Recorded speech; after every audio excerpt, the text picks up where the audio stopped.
welcome everybody to the Late Night Shenanigan Podcast. I'm your host, Patty. Today we have Mr. Dyson, and our guest today is Miss Spencer. Hi, I am Spencer. I am just a stay-at-home mom and everything here to support Dyson and Pay. I am honored to be on your podcast today. Thank you for Yeah. being here. So what's going on in the life of Spencer? Geez, I don't even know where to begin. I don't know. We could start with like the isolation of what a stay-at-home mom feels like, but I've never been a stay-at-home mom, so what's that like? So a stay-at-home mom, I feel like definitely is something that's like undermined and dismissed and everything like that. It's like almost try feeling guilty 24/7 for everything you cannot control. So the fact that we are a stay-at-home mom, we can't bring in an income. We can't go out there and do whatever we want. We're literally pinned to the house. We lose a lot of friends. We lose our identity, and we essentially get lost in creating an identity for someone else.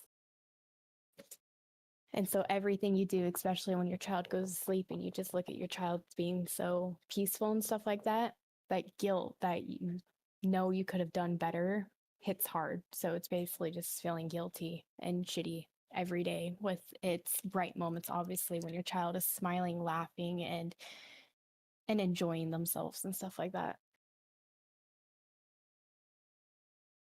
Mm-hmm. I had no idea that that whole situation even occurred.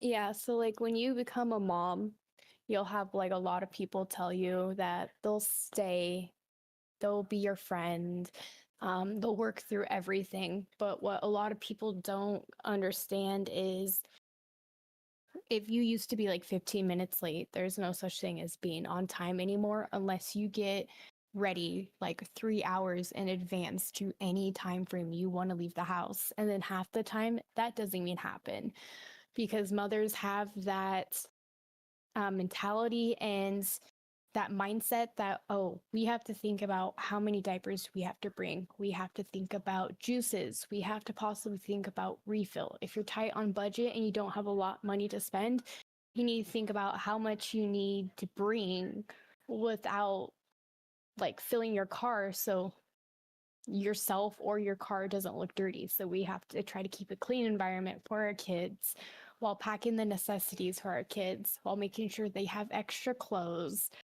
and taking in consideration if they might need ointment, what if they get sick, what if they get hurt and everything. We can't just get up and go like a dad can.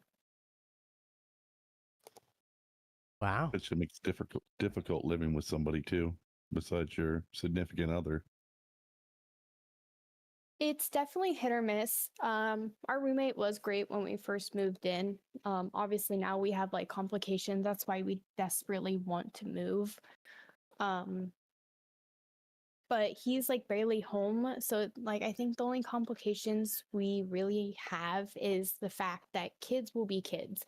And our roommate is kidless. He does not understand that sometimes kids just destroy things. That's how they explore, that's how they grow and stuff like that.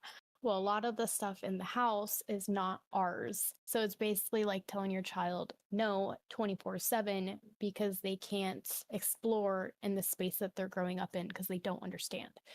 So trying to teach your child that their home is kind of not like their home, I would say is the most difficult part about living with someone else besides your partner. I could see that. Yeah, that's definitely a challenge.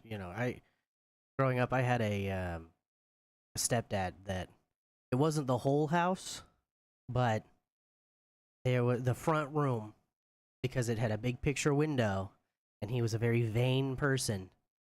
We weren't even allowed to go in the room because we would mess up the carpet lines from the vacuum. Like, that room had to stay perfect, and if we even stepped foot in that room, we would get in trouble. It's like having a whole house like that. I can imagine that's hard. Yeah, it definitely has. It's difficult moments for sure. It's like it just adds to the mom guilt every single day because it's like I don't want to constantly have to tell my child no, no, no for her trying to explore areas that she should be able to explore. So you have a move out date or a place to you've been looking? We're currently looking on Zillow and everything like that, seeing if we can't find places that are suitable. We are currently having to work with our credit though, because that's the issue. Dom, my husband, has great history and everything because there's like a 10-year difference between us.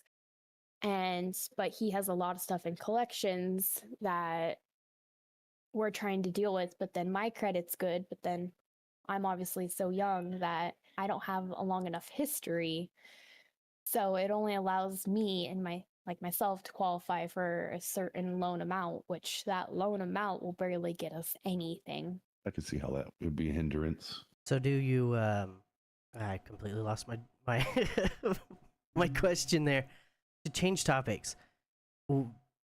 Anybody else worried about like any celebrity right now? Because they are dropping like flies. Yeah, they are. No, I don't care about any celebrity. I'm gonna be honest. I don't give two shits about any of them because they don't do anything for me. So why put someone in the spotlight that's doesn't deserve it? That's fair enough. I don't really follow celebrities either, so I literally see honestly no importance in it. It's just somebody else living their life. I'm in the middle of trying to live mine, so it's irrelevant to me.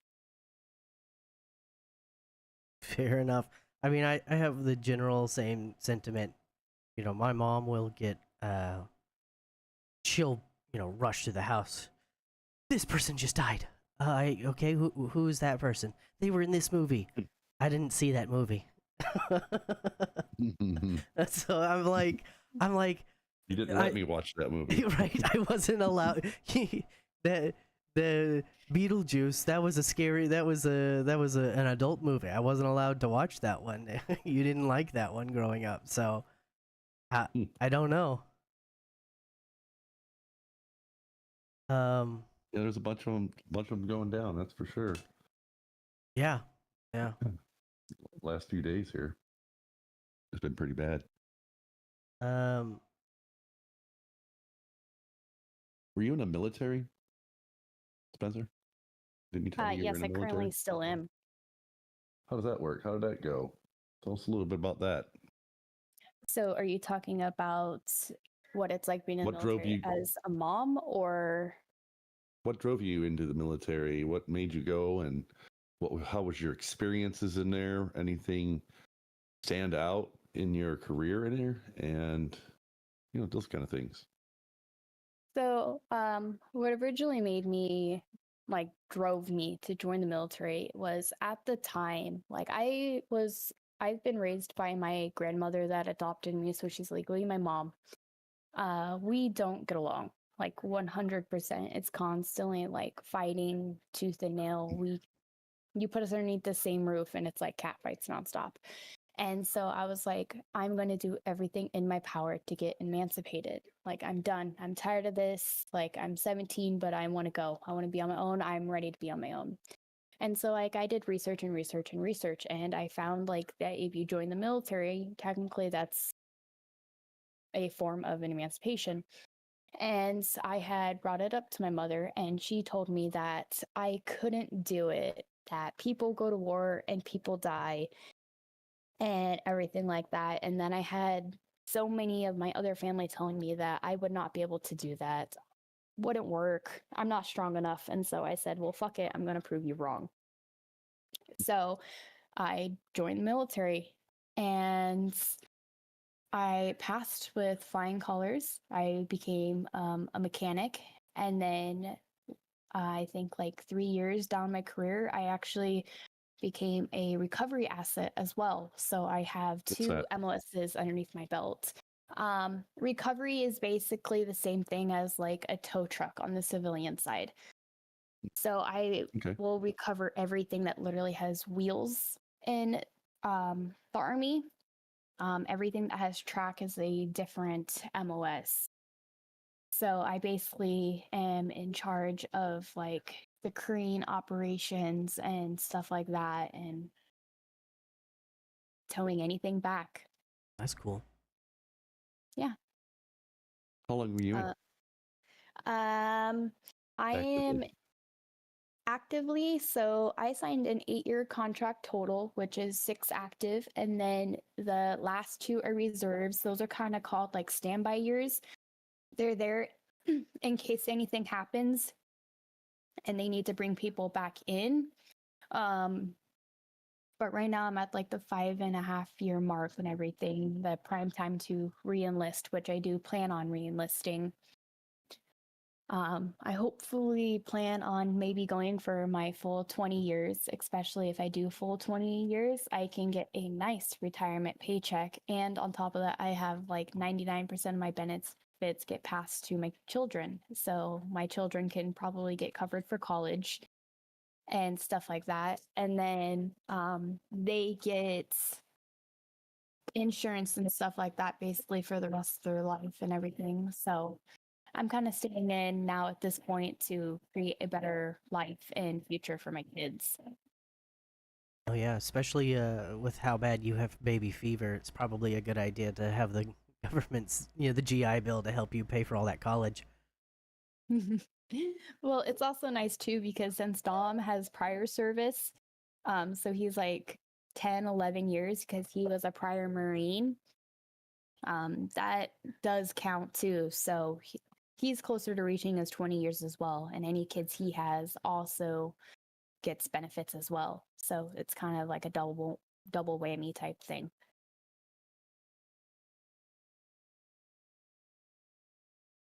And what about Dyson asked something that I thought was interesting, or maybe it was you. How does your military service and your children, how does that work together, or does it vary? Does it not? Sometimes it has its challenges. Like for instance, like when it comes to drill weekends and stuff like that, it doesn't matter if you're a parent or not. You have to find a babysitter, you have to get someone to watch your kids. Um, where I am, they just recently started a new babysitting system where you can drop your kids off and then pick them up after drill, like literally right around the corner from where you're doing your work. So that's pretty nice. But before, it's like there's no excuses. You can't be like, oh, sorry, I can't come into drill because there's no one to watch my kids. There's like no excuses. You have to attend, you have to be in uniform, you have to get that formation hit time. Um, Yep. so Right. it I think a lot of the challenges it comes down to is you have to be willing to find people you trust with your kids. So, like a lot of people that move to new areas or don't know a lot of people or stuff like that, it's definitely a huge hurdle because you're owned by the government. So you can't be like, oh, I can't go anywhere because I don't trust these people. It's like, well, I'm sorry, but suck it up type thing. And if Wow. you're going to re-enlist, what's your plan there for your children? Because then, are they on the base with you, or you? How does that work? How does all that work? So I'm National Guard. So I drill one weekend a month, which typically is like 2 to 4 days, depending on the length. And then it's 2 weeks during the summer. A lot of times, since me and my husband are both military members, if we can't find someone to watch our child for 2 weeks, sometimes one of us can stay home and then one of us will like obviously be forced to attend what they call AT. Um, but as my kids are getting older and as more time in service I put into the military, there's definitely loopholes that you figure out and it makes it a lot easier. Like since my kids are getting older, they're recognizing people. They have and I also trust my kids too in the sense that they understand and have a good sense of themselves, that they know who are good people and they know who are bad people. I do believe that kids can sense that. So I do watch my kids and see who they feel comfortable around. And that has opened up the doors and the windows a lot for other people to babysit and stuff like that. Um, so it's So, like, go ahead. so that doesn't mean that you're going to be in full time. Then it's just like you re-enlist, it'll still be the reserves for the whole 20 years. I'm a little confused.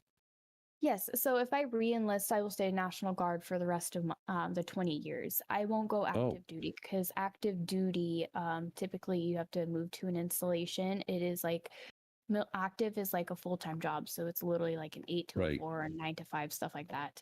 And then reserves is kind of like the same thing as National Guard. They have a lot more leniency though, but they have a lot less benefits, in my opinion. So Mm. yeah, if I re-enlist, I would re-enlist as what I already have. So it's basically just extending all of the circumstances in the contract I currently have just out further. That's it. Nothing else changes. I gotcha. I gotcha. Yeah, see, I was thinking when you were going to re-enlist that you were going to be in there full time. I'm like, well, your husband doesn't he work like 2 jobs, and you're going to be in there full time? Who's gonna watch the kids? And I'm very confused. I didn't know if they came to the base with you or. Well, I was like, that's going to be a hell of a hurdle to jump. Yeah, no, thank you. I'm saying But I National get it Guard. now. You know, my little brother is Air Force, and he's a. I don't want to say exactly what it is because he's a mechanic. I think he specializes in hydraulics for airplanes and forklifts and anything that they have around that has hydraulics in it. But he's a single guy, so he moves all over the place and doesn't even unpack his boxes, kind of guy. Like he just sits on and he ships his couch and then sits on the box the couch is in. Makes it easier when you don't have um dependents, I guess, to do Right. it full time. Yeah. Did you get to travel, Spencer, like overseas, and what are some of the interesting places you got to see? Yes, actually, I have been deployed. I've been deployed to Kuwait, which is nothing special. It's literally just dropping a pin in the middle of the desert. You look one way, sand. You look another way, sand. Nothing but sand. And then I spent a short time, it was like 2 or 3 weeks in Saudi Arabia. It's like the same thing. It's just instead of sand, it's just basically like gravel and small patches of rock everywhere for as far as you can see. It's literally Wow. nothing special. Um, it is pretty cool though that we actually got the chance to go into a mall in Kuwait, and it is. I'll have to send you guys pictures. Actually, it is actually really beautiful. They'll have like stained glass. They'll have like exotic plants. They also have very similar stores that we do. Like, for instance, they legit have a Victoria's Secret there. They have an iPhone place there. They have a Bath and Body Works there. Since there's like actually a lot of Americans and military people there, they've actually started creating installations that fit our needs Hmm. while fitting their needs. And Mhm. so like you'll see like expensive brands everywhere. It's literally just like a money bank over there. There is like no middle class. It is you either see people on the side of the road walking or you see fancy ass people. Wow. So Extremely hot there. yeah, What was is it hot there?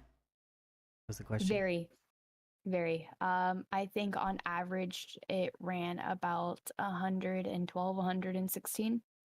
Ooh, Ugh, it's almost as hot as it is here, but we get a yeah. break.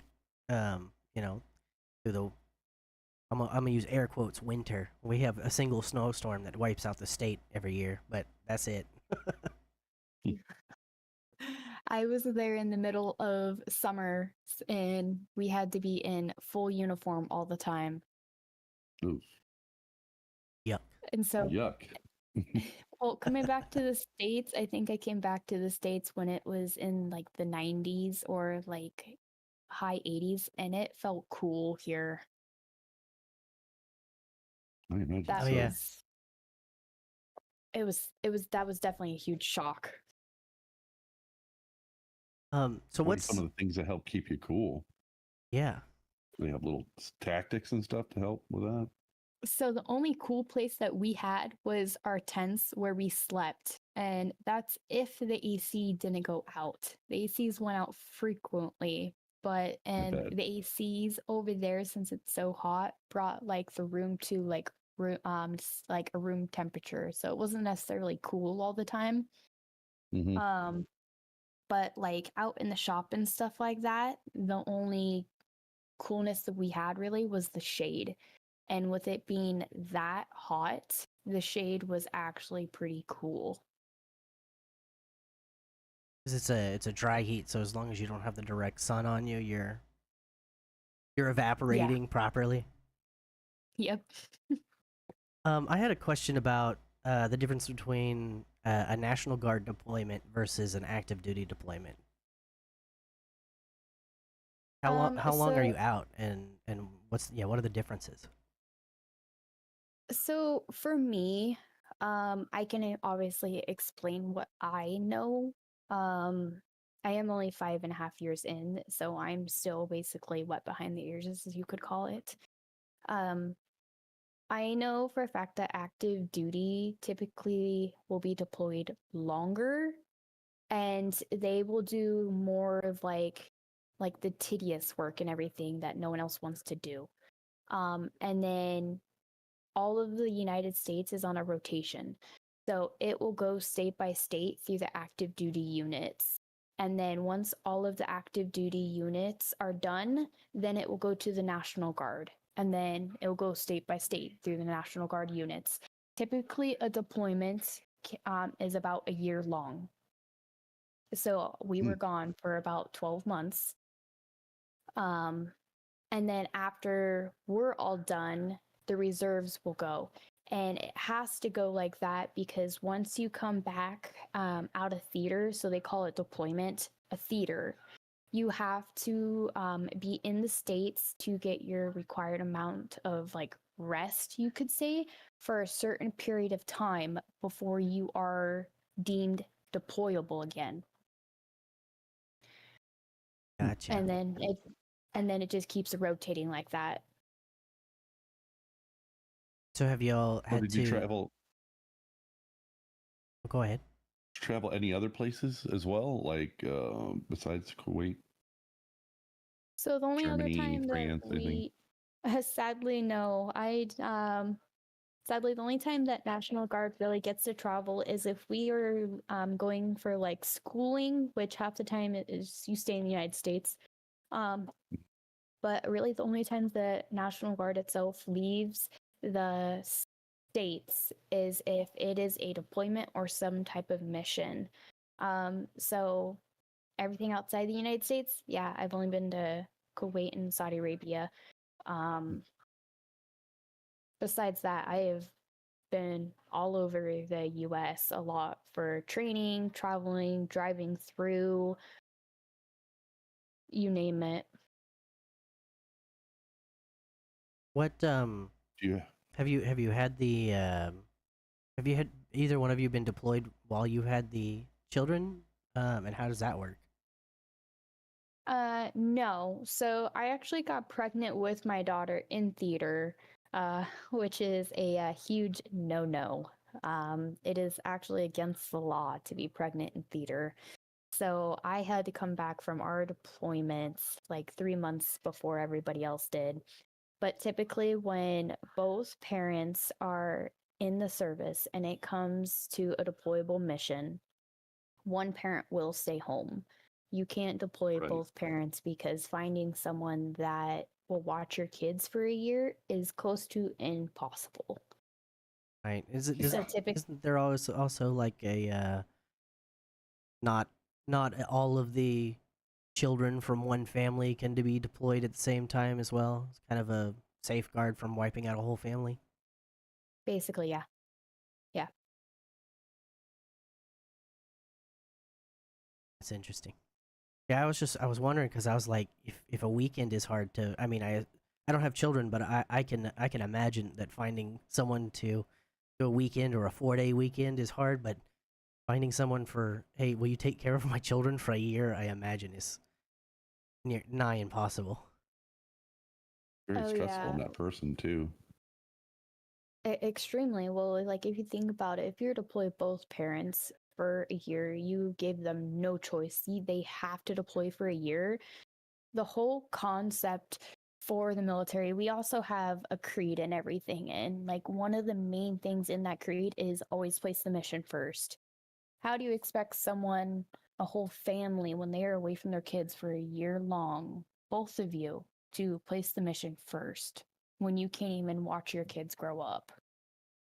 Right at that point, You know, they're always it's on. mission second, survival first, so you can get back. Yep. They're probably always on your mind too when you're trying to concentrate on your work. It would not be easy.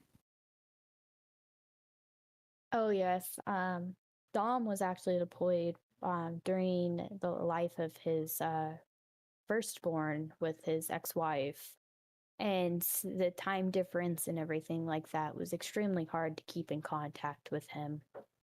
So Dom actually got to miss like the first year of his life and everything like that. It's because it's impossible to keep in contact with people in the States. I think it would be like noon my time, and I would call my aunt, and it's like 5, 6 p.m. back home. And she's in the middle of fixing dinner, or she's getting the kids laying down for bed, or she's going to bed early. So there was like no social life when you're in another country unless you have like extreme night owls and you have that buddy that stays up until like 1:30 in the morning, or unless you stay up at like 2:30 in the morning to be able to have contact with your family. But then like depending on your MOS, that doesn't work because with me being a recovery asset, we could get called out at, like at 3 o'clock in the morning, and then depending on how long the mission takes, still expect to be showed up at work the next day. Wow. So do you have is there like a piece of advice that the military apparatus has given you, like a useful skill that you use every day? Like, I didn't, I learned this for the military, but it actually is really handy in common life. Um, there is one thing I did learn. I can't say I do it a lot myself, especially because being a mom, my kids are too young to understand it. But one thing I did learn a lot in the military is you cannot take care of others unless you take care of yourself first. So it's like if it's coming to doing inventory and you need to lay out all of your gear to see what you need for your gear to go on to like your next mission or whatever, you cannot help someone turn around and pack. You cannot help someone turn around and do their inventory unless you do your own first, unless you make sure you are straightened away, because you'll find like two types of people in the military. It is you have leaders or you have followers. There's no in between. And 99% of the people in the military are followers. So if you have yourself squared away, 9 times out of 10, you're squaring someone else away too at the same time, and you don't even realize it. So making sure you have that base necessities on yourself, your basic requirements on yourself. You do everything you need to be, and you get approved, and you know that you're spot on. Then you can turn around and help someone else. And that's setting an example forth, and it's putting that out there, and it's essentially helping everyone on your team. But if you were to help someone else first, then you're the one that's messed up. Someone's going to follow your role model and they're behind. Yeah, I can kind of, I actually can kind of relate to that, especially trying to help Dyson set up everything. Before I was an actual streamer, there was a lot of times where he's like, I don't know how to do this, and I was like, I've never even used that system, so let me look it up and get advice from somebody else. But now that I'm doing, now that I'm in the a creator myself, and I'm using all the programs that I'm telling him and teaching him how to use, it's a whole lot easier to be like, okay, it's this here and here, and I think uh, and it also helps because I can, I have the software and I can take a screenshot and do little red circles and arrows and stuff to help not just Dyson but other people out. I manage a few people, and just helping people out from being just on the management side to now the manager and content creator. I feel like it's the management is a whole lot easier now because again, like you said, once you know how to square yourself away, it's easier to teach someone else to square themselves away. Almost certainly.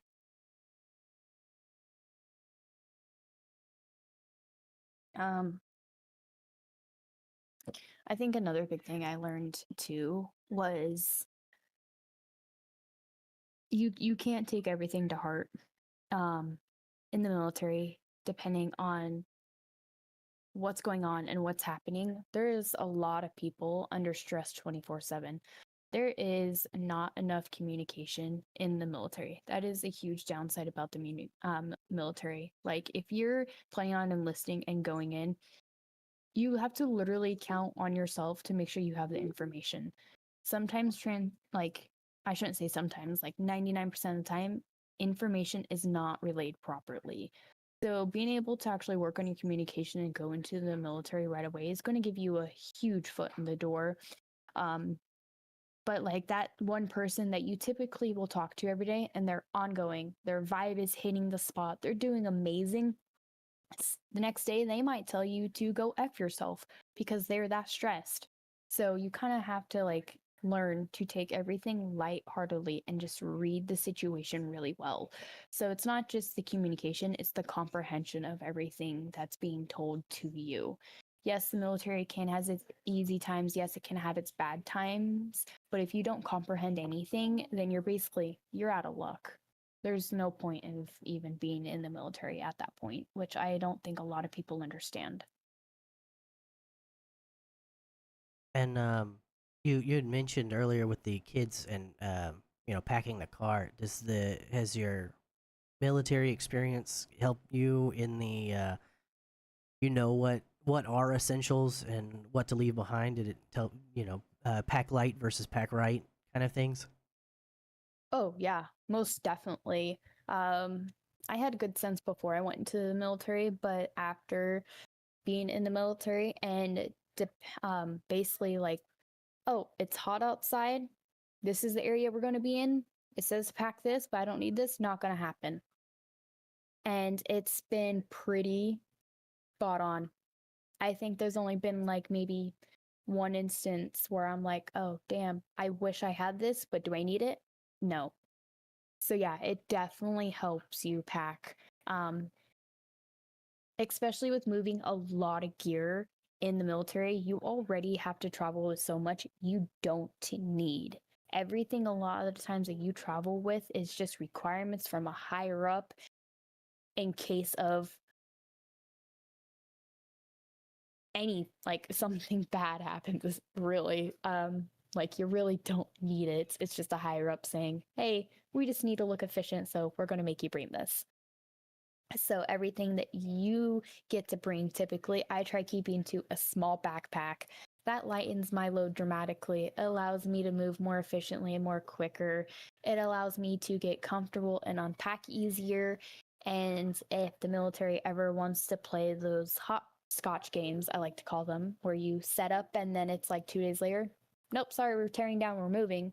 And then you get comfortable, oh, nope, sorry, you're tearing down and moving again, because it has happened. Having only the basic necessities on you has dramatically saved time, because yes, you can pack it quick and easy, but it's not that much stuff, so you can't actually cram it into a bag quickly if you need to and just leave, hit the road and go. Got it. Now, Dyson and I are. Oh, go ahead, Dyson. Would you recommend young people to go in the military to build some kind of structure? Because I find that there's not a lot of that in the world now. I would 100% recommend people to join the military when they were young. I joined right in high school, and joining in high school, it actually gave me a huge foot in the door. Like, I have a $500,000 insurance policy. I pay like $27 a month for that you're not going to find anywhere on the civilian side. And my kids will get that if something happens to me. You have access to wills in the military, and having a will at a young age has definitely, and having kids has made me feel a lot more secure. It's given me a lot more confidence that I can do a lot more things. On top of that, too, it adds to your applications for jobs. It teaches people right there that you're good at taking orders, you're good at learning things under pressure. I don't find enough young people in the military. As like being as young as I am, I see like a lot of them, just older people in their late 20s to their 30s. I don't see a lot of people my age anymore. And it's actually kind of sad, because it's like I said, I would definitely recommend it. It's given me so many advantages in my life that I'm thankful for, and I'm thankful because they will be able to be passed to my kids. And when you're younger too, you don't know what you're going to do in life yet. Like, I'm still trying to decide what I want to do, and I actually think I'm going to become an entrepreneurship or whatever. I'm sorry, I can't say it, but um, going in I think later that's a common thread, Spencer. I think most people, and not just young people, don't know what they want to do. I know I didn't. Yeah. I can definitely see. I'm kind of like going like more based on like the stereotype. Like when you say, "Oh, I don't know what I want to go do," 90% of people are going to assume that you're young. Um, not saying that stereotype is right by far. I think as you get older, you the question that at least I used to ask more and more was, is this really what I want to do? Like, because you kind of I've only really ever stumbled into jobs. Like, I've been good at them, and most times I work my way up to management before I move on. Um, but it's like, is this what I want to do? Like, and so I don't think anybody ever, unless you find like that, that when you find that feeling that you're like on that song, I'm on vacation because I love my occupation. So you find that, I think everybody is still looking for what do I want to be when I grow up. Mm-hmm.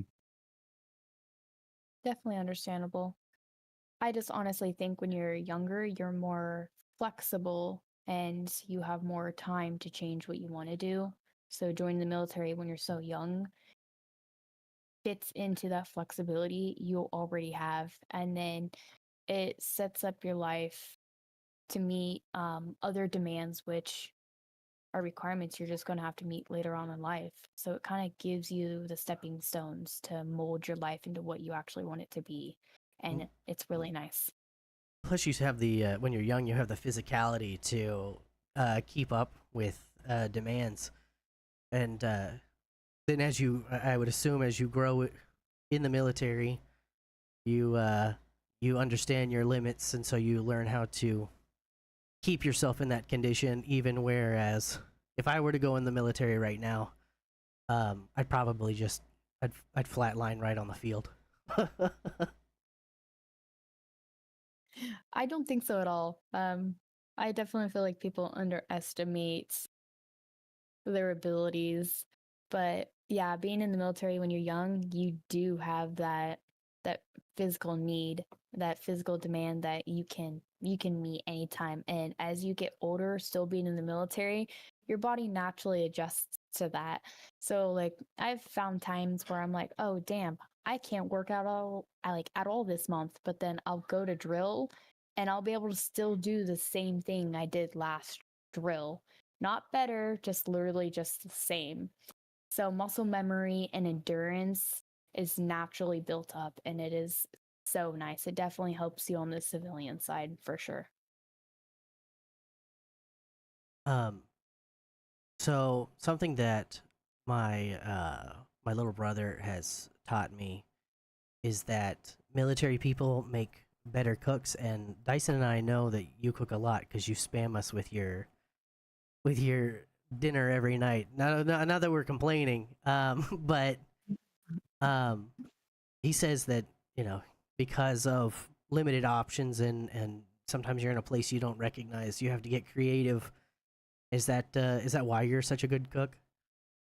Actually, no, by far. My cooking experience has actually nothing to do with the military. Really? Um, yes. So I've honestly, like, I know it may be hard to believe, but just, I'll get to the point, trust me. But I actually was never a cook. I hate cooking. I was I'm going to be a mechanic, I'm going to be outside, and I'm going to be working with the boys. I was not in the kitchen. Wasn't the type. No, I'm not helping with Thanksgiving. I'm not making the mashed potatoes. Just no. I didn't do any of that. I'm going to go help grandpa work on the old Chevy and stuff like that. And then once I became pregnant and got me and my husband got our first apartment together and everything like that. Well, he was constantly working and I was a stay-at-home mom. I was heavily pregnant. I was about to give birth anytime. I was stressed out, and then I did give birth. I honestly felt like to me, I kind of have like some of like those old traditional values. If my husband's working, then he needs to have a plate of food when he comes home. I feel like that's fair, and I also value some of those older values. So that was kind of like my set. My husband's providing, well, this is my way to provide. So I actually just hopped into the kitchen and I just started throwing things together.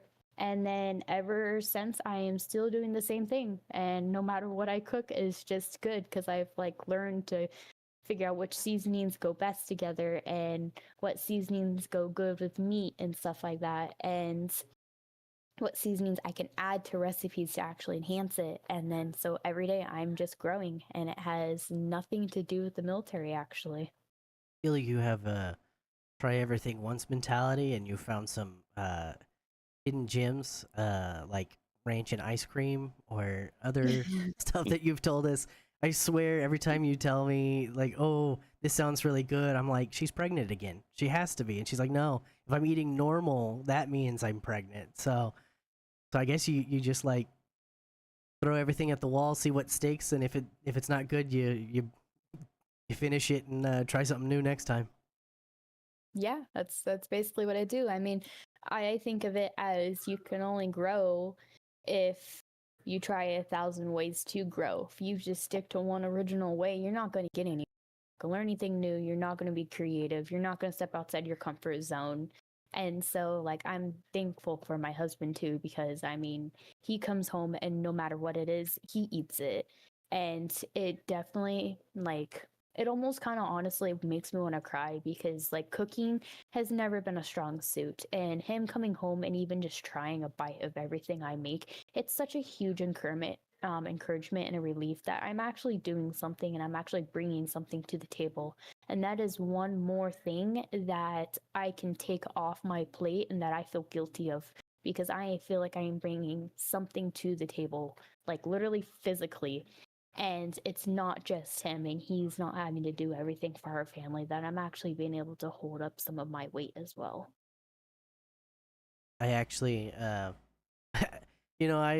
poke and tease you about your ranch and ice cream, but I'm like that too. Like, I'll go into the kitchen. And it's not like I look at the fridge and I'm like, okay, what can I make? I don't know. I never have a recipe. I'm just like, that sounds good. That sounds good. I wonder if they'll sound good together. Like a couple years back, I caught a lot of flack from all my friends online because I was like, I just made a everything Thanksgiving dinner peanut butter and jelly sandwich. So it's like peanut butter, jelly, turkey, um, mashed potatoes, uh, like cranberry sauce, like all everything that you find on the table in a peanut butter and jelly sandwich, and it was the best thing that I've had in a long time. So sometimes you gotta try things.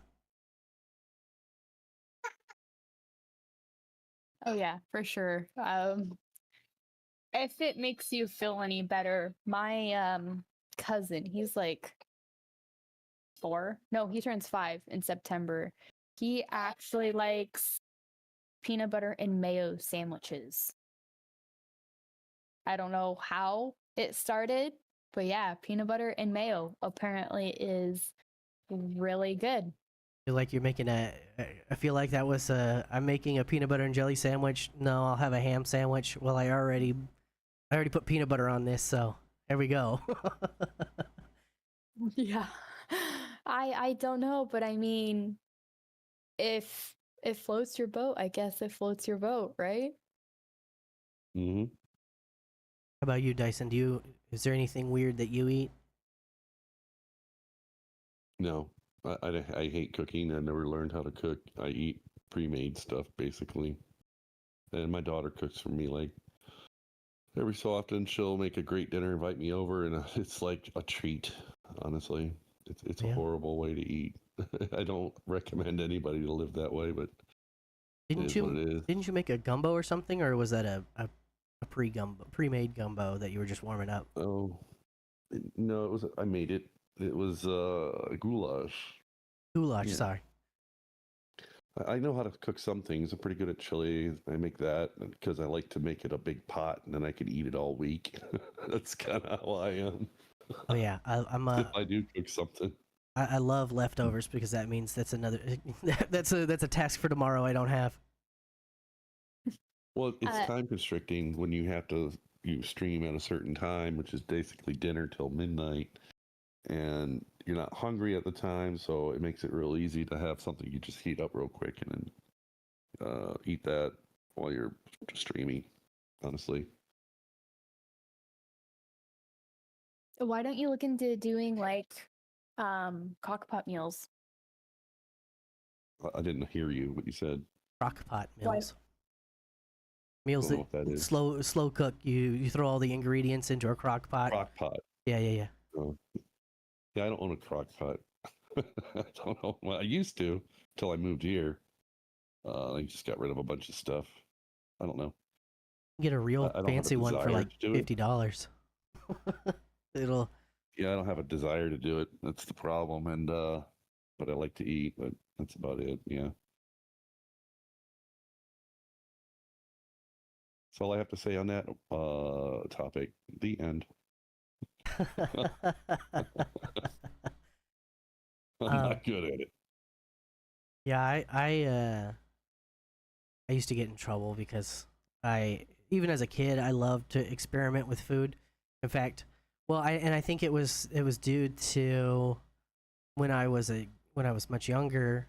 I think we've talked about this on the podcast before that I took ADD and ADHD medicine, and one of the side effects of that stuff is you don't have an appetite, and I was taking it like 6 days a week, and so I'd be presented with all this food, whether it be cafeteria food or, food at the house. And it's just like, and I get in trouble for not eating it. It's like, well, but you've given me medicine that makes me not have an appetite. That's why I was skin and bones growing up. And so I would, like, I even did I think it was the 6th grade. I did a talent show performance that was it was called Cooking with Granny because I used to do a granny voice at lunch while I was just messing with the food and not eating it, and I would pretend like it was a cooking show because again, the medicine didn't really work very well, so I'd have to entertain myself even at lunch, and so that turned into a talent show performance.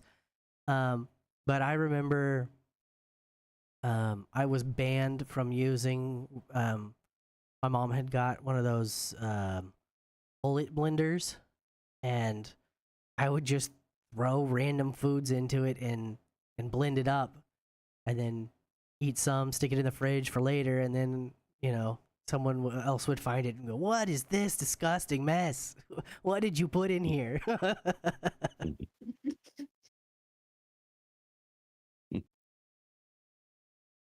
Because I was like, experimenting. What you I didn't want to say what you gave me didn't taste good, and that tastes just as good as the stuff you gave me, but it was the truth.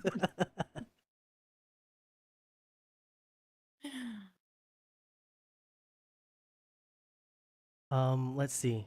Um, Anybody got a topic shift?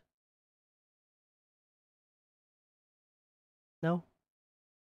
So, are you going for the 10,000 people thing on your TikTok as well, Spencer?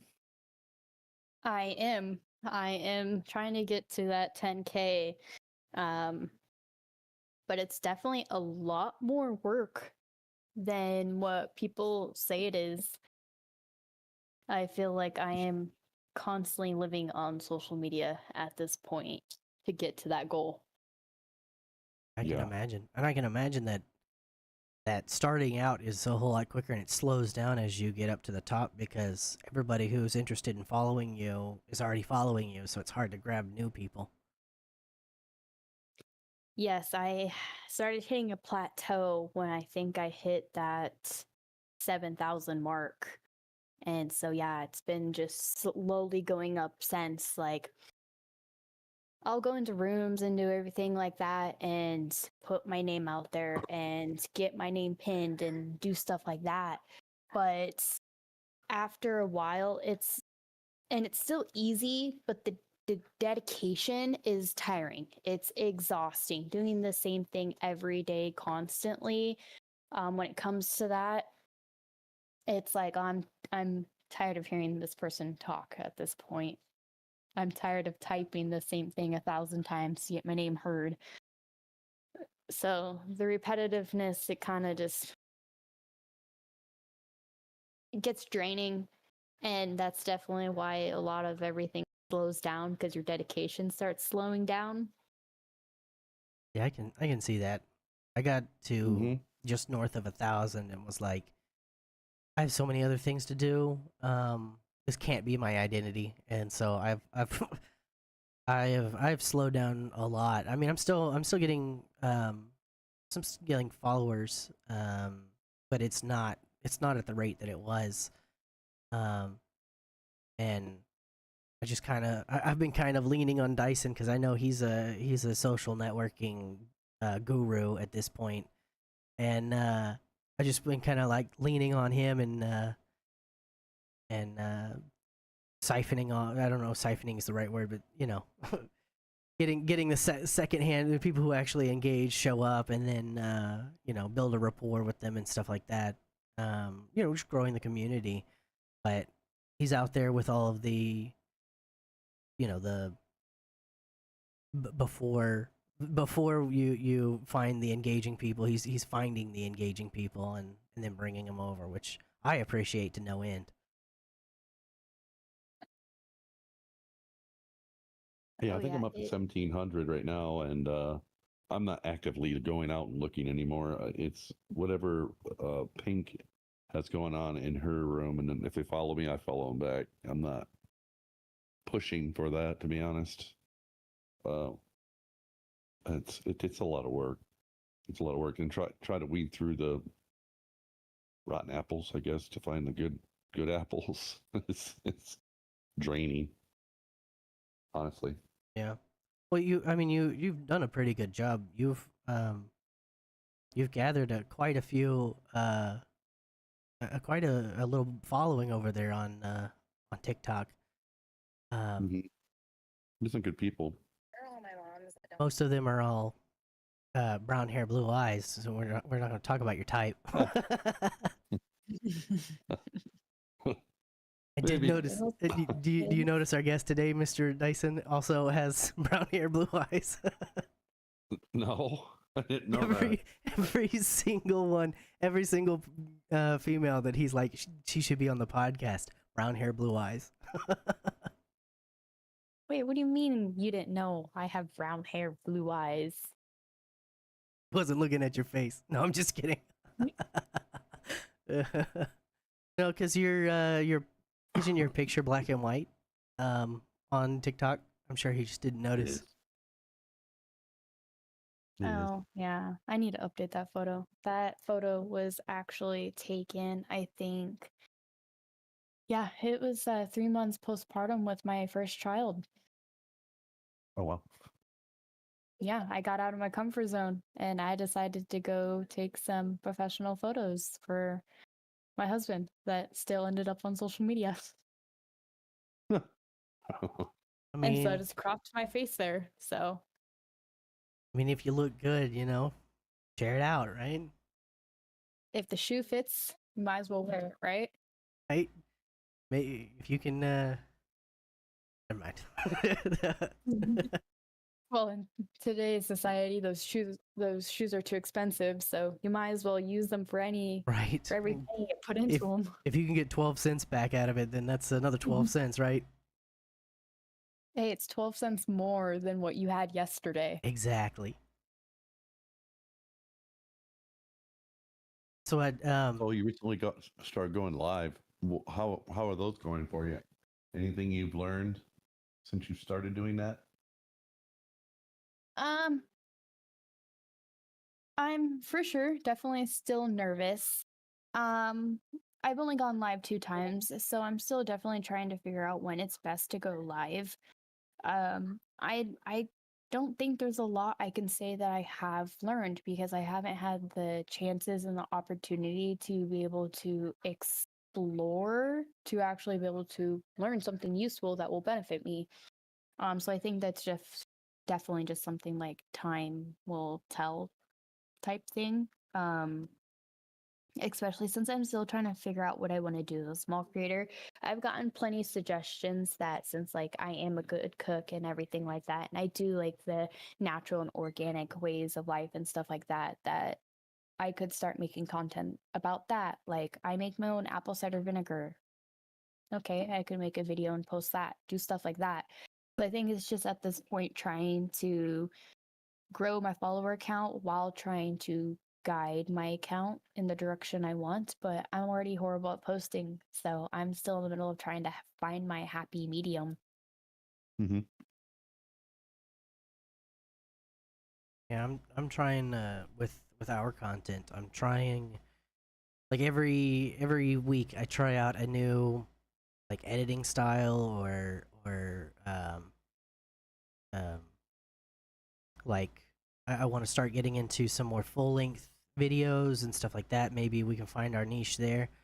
Just throwing like with cooking, throwing things at the wall and see what sticks. I think that is a great metaphor. If it sticks, it's approved. 90% of the spaghetti is gonna fall on the floor, but there's gonna be those two strands. You got to ride those strands as long as you can. There's always that one that holds on for dear life, and you never know, maybe that single one will take you a long ways.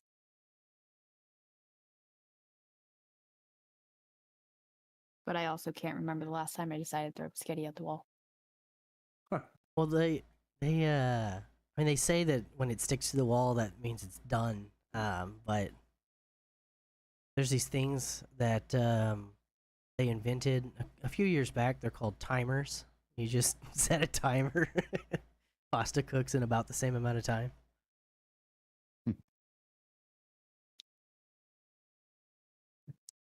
Um, it's what's funny. I mentioned the celebrities passing away, and last night my dream, like I had like a pretty normal dream. I don't remember much of the details. I just remember that like, and maybe it was because the stream that Dyson and I had before it, where I had learned that 3 different people had died, and so my dream was like this yada yada yada normal dream. Oh, did you hear this person died? Oh wow. And then oh, did you hear this person died? And I was like, they're just dropping like flies. And then when I woke up, I was like, I gotta remember all the people. Oh no, that was a dream. Those aren't really dead people. Which celebrities all did pass? Since, like I said, I don't really keep up on them, so I'm not sure who exactly has Hulk um, passed. Hogan? You got Theo Malcolm from Malcolm Tustables. Mhm. Jamal Warner. He was Theo on Cosby Show. He drowned in Costa Rica. Um, Ozzy Osbourne, Chuck Mangoni. It's a jazz singer. Sings "Feels So Good." Hulk Hogan, Anne Burrell. Who's the lady from Beetlejuice? The wife that was in there. Oh, she's not on this list. In the original one. Yeah, she was. Yeah, she was. Easier. Everybody knows her from. She's the mom in Home Alone.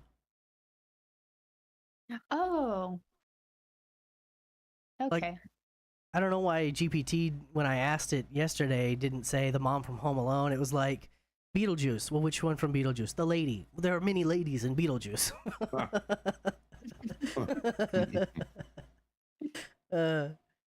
So I have found that and I think that the problem is I'm not in the little toolbar.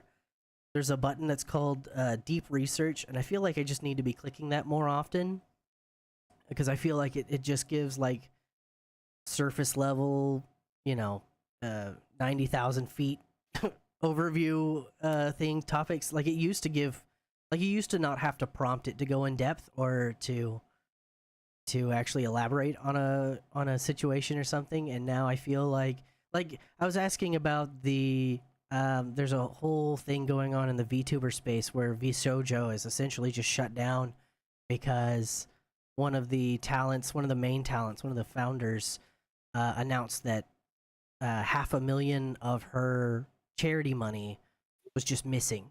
And so I was like, I had hadn't really been following that agency, so I asked, for an overview, and it was like, this guy Justin, co-founder of Twitch, blah blah blah blah blah, and I was like, wait, Justin as in Justin TV? No, not him. Well, you just said co-founder. No, he didn't found it.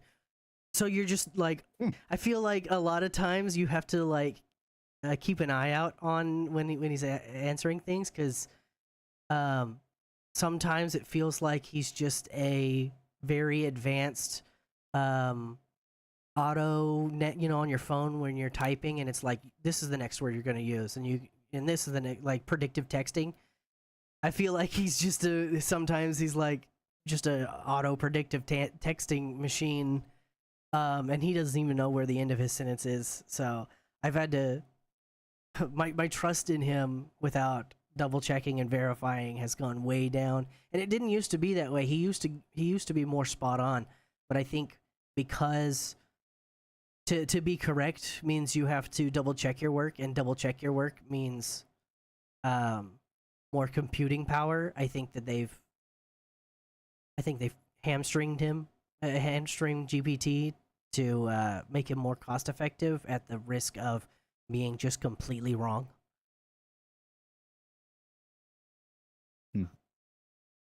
I know that I think most people don't care about Phil GPT. Collins have gone in. Well, Phil Collins has gone into hospice, so that doesn't when I point in a good light.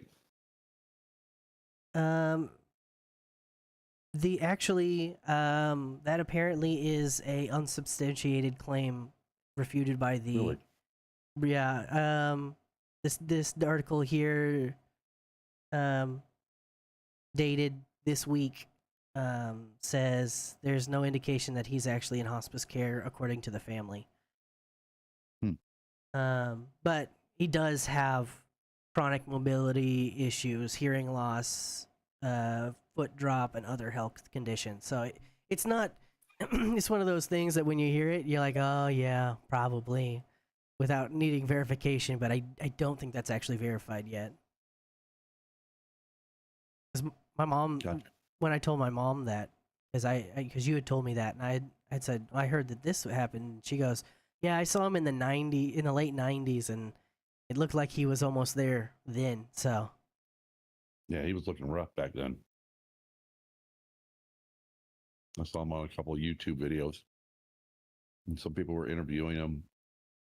needed help into the room and stuff. I was like, he's not looking so good. I loved it. I love his music. Oh yeah, I love the entire soundtrack to Tarzan. Is Mm. He did it, and it's one of my favorite um soundtracks.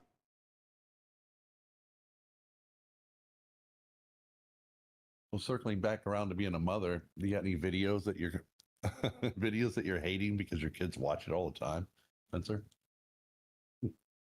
Actually, no. Because after watching kids my whole life and after having kids, there's some shows I flat up just do not turn on. Not Mhm. happening, not gonna deal with it, not gonna listen to it. Don't And it's start been it, right? peaceful. Exactly. I mean, if I don't start it, they don't watch it, they're not going to get hooked on it. And so then I don't have to sit here and every day hear, oh, Bluey, Bluey, Bluey, Bluey, Bluey. So I no, don't even know I what don't that have to. is. It's a dog show. It What's has good. Bluey? It's legit a dog. It's like Bluey and Bingo. It's a kid show, and it's made to teach them. It has good morals. It like teaches them how to share, how to um be kind to others and stuff like that. And it's like legit talking dogs, cartoon talking dogs. But and you'll like see it in Walmart too. Like you'll see Bluey everywhere. They make cups out of it now. They make slippers out of it now. They make clothes out of it now. But it has one of those repetitive soundtracks that just want to make you jump out a window. Oh yeah. So if I don't turn it on and my kids don't get used to it, then I don't have to hear it and we're good. Well, and I also think that there is a stark difference between the level of choice that parents nowadays have for entertaining and educating their children, whereas when Dyson had young children, you had PBS, Little Mermaid, Toy Story. Like you're very the internet has provided a plethora of options. Whereas I know my mom, she a lot of the old Disney movies, she loves them to death. She can't stand when they come on because my brother and I watched them 40 times a week. And so she's like, I, I will sing along. She's like, I'll sing along with stuff from the Little Mermaid, but if you put it on my television, I'm turning the television off. No. Yeah, I am a sucker for Miss Rachel actually. I I'm really huge about like pushing education right now because when my daughter turns 3, I definitely want to send her to like what Head Start or preschool and everything to get ready for kindergarten. And so like a lot of times YouTube is like the number one to go because like she has so much of a variety of educational stuff, whether it's from like Learning Box or like ABCs to like 1, 2, 3 to teaching you how to open and close things, everything like that. So every day something is new. So it's not the repetitive stuff you just get tired of listening to. And the kids get literally sucked into it. And I'm like, well, that's great. You're learning something new. And at the same time, I get to take the load off the household by like doing dishes. And I know that you're learning something. So it's like a great relief, not just for the child, but Yeah. definitely the parents as well. Child education versus child brain rot. Yes. Of Elsa and Spider-Man, um, dealing with pregnancy or whatever that whole YouTube trend was. I don't think I can say I remembered that. Yeah, well, I mean, trend. it wasn't recently, and YouTube has, that's why if you've ever posted anything on YouTube, there is now a section where, like most of the questionnaire when you're uploading a video, like, is it this? Does it have this in it? Is that is it AI generated? Is it this and that? most of the questions you can leave unanswered, and it's fine. But you have to if you upload a video and just use the image file or the video file name as the title, and don't fill out any other boxes and hit publish, it will say wait, you have to acknowledge whether or not this is intended for children or not, because um there was these people who were making a lot of money, a lot of ad money, and you're not allowed to make ad money off of children. There are laws against showing impressionable children ads. And so there was a time that there was like it was crude CGI and Elsa and Spider-Man dealing with pregnancy, or Elsa and Spider-Man dealing with tax evasion, and it's just like stupid stuff that was, I don't think it was actually meant for children, but pretty colors, recognizable characters, children would click on it, and so there was a huge problem with that for a little while.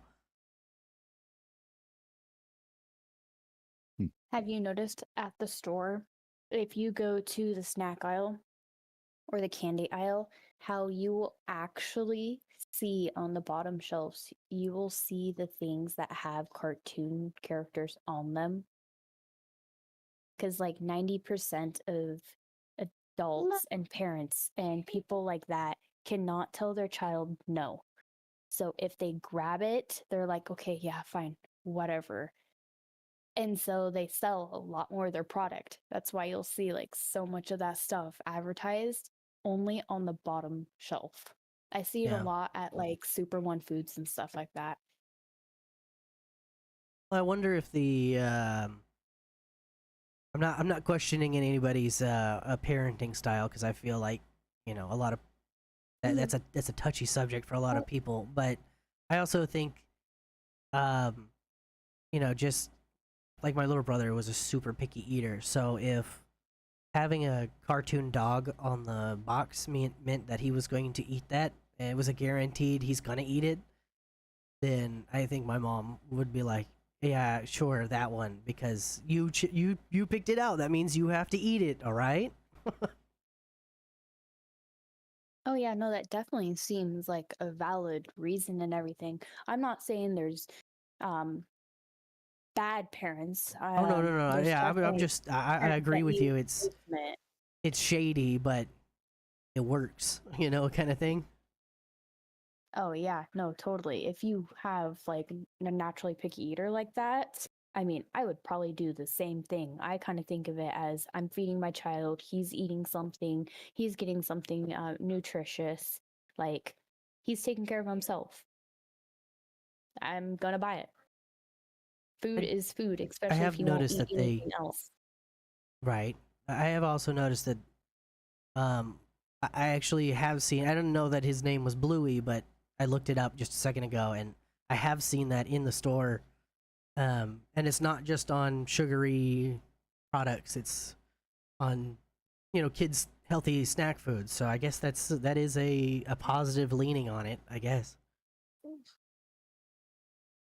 Yeah, it's not bad. It's just the soundtrack. Is it just like the same four notes over and over again? Yes, it has the same soundtrack for absolutely everything. Every episode, every season, everything, every show, every ad. It's the same soundtrack. It's exactly just like Baby Shark and Daddy Shark, that kid thing. Hmm. It doesn't change. So Nothing changes. is that Pavlovian ringing of the bell? Oh, this is something I like to watch because I'm hearing the same notes. Therefore, I'm enjoying this. If I've enjoyed one, I've enjoyed all of them. Kind of, I guess. Yeah, essentially.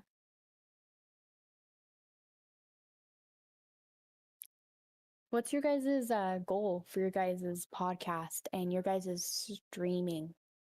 Well, I want to my personal goal um, is well right now I'm in a bad financial situation, as it is no stranger to anybody who listens to the podcast. Um, I would like to get to the point where I can pay my bills and eventually save up enough to move to the Philippines and have a steady source of income over there. Because I wouldn't be allowed to work over there, being a foreign national, unless I got a work visa. But uh, then there are some loopholes to that. I can be it's like 40% owner, maybe it's a 60% owner of businesses, but the caveat there is that I'm not allowed to work at those businesses. I can be the owner and collect a um my salary for my portion of the profits as an owner, but as far as any kind of like I could get in trouble for helping restock kind of things. Like I can only be an owner unless I get a work visa, and the work visas are really hard to get because there are enough people in the Philippines who need jobs, so they don't really allow foreigners to come in and start taking jobs. So that's my end goal, is to set up for the future and dig myself out of the financial situation that I've been thrown into. How about you, Dyson? I just want to make a living at what I like to do. I like to game. I like to bullshit. Like to make people laugh. But yeah, maybe eventually get out of this rented apartment, get my own place. That would be my goal. Yeah. I'd like to be TikTok, YouTube, Twitch. Not famous. I'd like to be that rich from them. That's my end goal. Those sound like terrific goals. I mean, it's Enjoy one it. day at a time and one step at a time, I guess. Right, and Yeah, it most definitely has its downfalls. yeah, but we've only been doing this for 2 3 months now, at least full time, and I think that I think that we are much farther along than other people at the same point in their career. Like we have regulars in chat, and a lot of people don't have regulars in chat. We have people who come in, most every stream to talk with us. Most people don't have that kind of stuff unless they've been doing it for years. And even if they've have been doing it for years, they still don't have that. So I feel like we've actually got a bit of luck. And I say luck, but it's also been due to a lot of hard work and putting ourselves out there and advertising ourselves. But the fact that we've found people, because you can advertise yourself all day, but if you're uninteresting, no one's going to stick around. So I think we're doing. I think I think both of us would like it to be going faster, but I think we're going faster than the norm. I think our arch is a little bit steeper than the average, the median incline. Yeah, I personally want to say, I think one thing that attracted to me, to you guys in the first place was your overall vibe. You guys are like pretty easygoing. You're upbeat. You guys also interact with everybody that comes into your room. There's not a lot of people that interact with every single person that comes into their room. And as a not an overall new person to TikTok, but a new creator to TikTok, going into a room, it sucks being stuck behind a screen in like a crowd of like so many other people and not being recognized. So you Yeah. guys showing recognition to everybody that comes into your room, I think has dramatically helped you guys. And on top of that, too, you guys being streamers, I only see solo streamers. I don't see streamers that are paired up like you guys, and you guys constantly doing it together, which I think is definitely helping you guys because it's something new. It's not something that's original. and you guys just pair really well together, which is like helps that vibe. And I think that's honestly why you guys are being able to get so far. And even constantly, like, I know how you guys have said that you guys aren't like huge at like building your following count on TikTok, especially since you guys do stream on so many platforms. But like, I mean, I'll check in here and there and I'll see that your follower counts are still growing. And so like that's also like terrific to see. And so yeah, I really hope it does take off for you guys, because it definitely looks like you guys have it down and you guys are going in the right direction. Thank you. I mean, Try to give off that vibe. we definitely, that's definitely what we're trying for, because you know, him and I have been we've been on the viewer end of this for years and years, and so we know what it's like, one of those obvious things that when you think about it, like you know, the golden rule or the silver rule, treat people like you want to be treated. You know, if I hop into a chat and I say hello, say hi back. You know, if I make something that I feel like is a funny quip in your chat and you don't even read it out, or you don't even acknowledge it or giggle about it or anything, I feel like I've wasted my time and the streamer's wasted my time. So I feel I don't want people to feel that way. So that's why I'm on top of chat. Like, I will I will die in the game, or I will get lost in the game in favor of making sure that I'm paying attention to chat, because I feel like, you know, they're the ones, they are our lifeblood, like through and through. Whether they're you know, donating, subscribing, or even just sitting in the chat. Bigger numbers mean better numbers later on. So you know, if you, I know a lot of I've had a lot of people that I know who will who had the mentality, and I've had to, a few people that I manage had the mentality of, why should I go out of my way and bend over backwards for people who aren't subscribed? They're just That's someone bullshit. talking in my chat. And it's like, yeah, but that person talking in chat is not only, they're giving you content, they're giving you, you know, everybody's afraid of dead air. You can read out their thing. Time. Yeah, they're giving you their time. They're giving you their ad watch. Even if they've got ad block, there's still a +1 in your chat, and that means you're one rank higher than somebody else who has 0 people in their chat. So, you know, you gotta everything in the space, like, even like they even say, like with YouTube, a thumbs down is still engagement according to the algorithm. They'll still, it's not like they won't push that video because you thumbs downed it. In fact, they'll push it more because they're like, oh, people have opinions about this one, so let's get it out there so more people can share their opinion, kind of thing. So you have to engage. You have to, and you're there. A lot of people, you know, we're living in a world post-COVID. A lot of people don't go out much. A lot of people don't have friends because their entire high school experience was at home behind a computer screen. So they didn't make those real world bonds coming out of high school. And so a lot of people are looking for a friend. So you got to treat every person that comes into your chat as, hey bud, I hadn't talked to you in forever. What's going on? You know, how you doing? What you making for dinner? Kind of thing.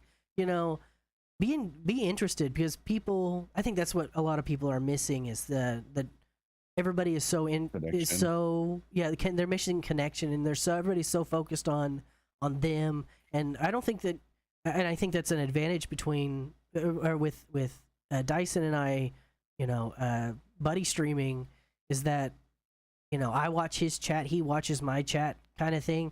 It's not, we are, from the get-go, we don't have the mentality of looking out for numero uno.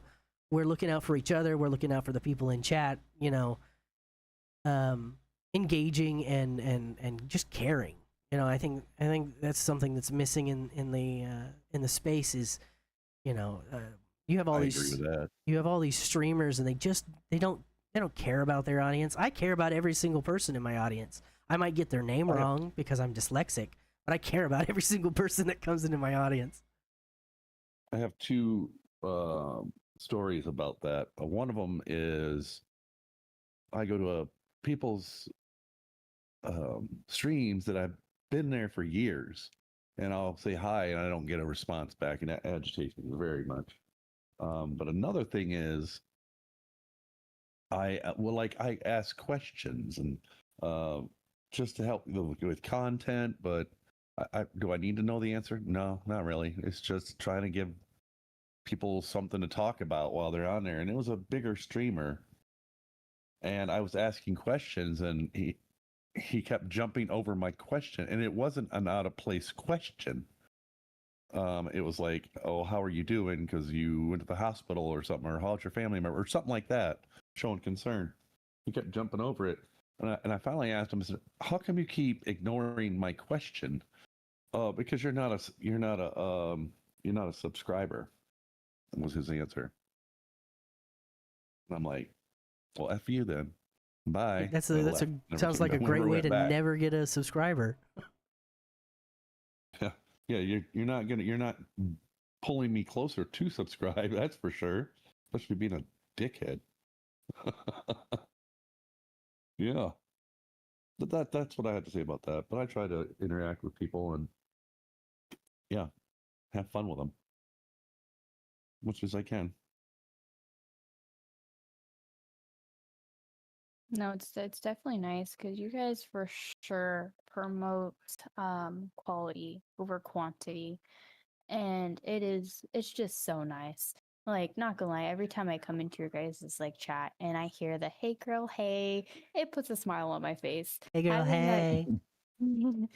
having that connection and everything like that, I definitely will I think helps people grow. Like these big creators that already have like maybe 60 to 100 people in the room, they would have so much more if they actually took the time to see who views their room Right. and stuff like that. And it's just like a lot of them you can tell chooses not to do that because they're like, oh, I already got 60 to 100, and like I'm off the bat like already competitive, so I'm like, oh, I just like, let's say I was to have 60 to 100, well, I would be like, okay, well, let's see how we can improve this and grow even more. Because yes, I may not be able to handle it myself, but that's why there's such things as mods. But I don't Yeah. feel like people use that advantage that TikTok literally hands you to be able to grow. I don't know how it is on like other platforms and everything like that. Since you guys stream on like 8, which I already find pretty impressive because I'm over here struggling handling one platform and you guys are handling 8. And I know for a fact like 99% of other streamers do not stream on like 8 other platforms at the same time. So that's already pretty impressive. I think like honestly one thing that might help you guys more is if you promote those other platforms on TikTok as well.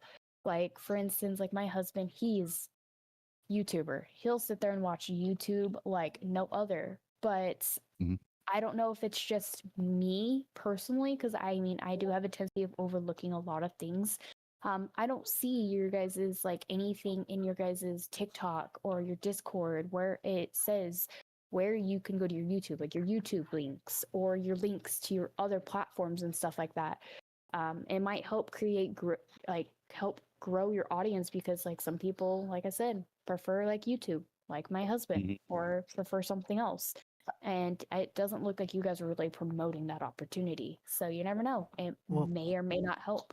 we do have our link trees plastered everywhere, because that is pretty much the only TOS friendly way to share other links. Because if I put Twitter, or not Twitter, but if I put Twitch or if I put YouTube links in my bio or in my channel description or stuff like that, it gets flagged for unoriginal content trying to move off of the platform. Like I keep getting that. It's a frustration that I've had this week we talked last week about our friend Kilgore's house burning down, and we finally got him to agree to um, get that GoFundMe going. And every stream, at least twice a stream, since I put the QR code to donate and help him out, or have his link in my bio. Every single stream, I have gotten a violation warning that I am directing people off the platform, and that's against TOS. And of course, I'm not going to pull it down. I'll gladly go against TOS to help my friend out. If it gets one more person to, give out of the goodness out of their heart, and he can have, some quality of life things that he lost. Yeah, I'll take the violation hit. Throw them at me every day. Does it frustrate me? Yes, because I'm trying to help someone, and they're like actively punishing me for trying to help. But it's not going to deter me. I'm not going to stop doing it because they're throwing violations at me. And that's the thing is, so we do have the link tree, and I know that it's one of those things. It's an extra click, and unless you are, I think TikTok is a little bit better about it, because I learned about Linktree on TikTok, and I think a lot of people use Linktree on TikTok. So it's not, but every other platform, getting people to click on Linktree, what is Linktree? I'm not clicking on some random link kind of thing, and so you kind of like have to hold people's hand and explain to them, well, I can't put kick.com/paythee on Twitch because they will give me a community guideline strike. Like, there are rules, and so yes, we stream all over the place, and we definitely we want to be something that I have said several times to Dyson is that we need to, and the reason why we stream on 8 different platforms is you have to find your community where they are. You're not going to get people to move from one platform to the other. If they are on that platform, that's where they want to be. Now, as far as your husband preferring the YouTube, if you want, I can give you both of our link trees, or the Shenanigang link tree, which has everybody in the Shenanigans link tree in it. And so he can find things, but it's just one of those things where we're bound and gagged by terms of services and community guidelines on that kind of stuff.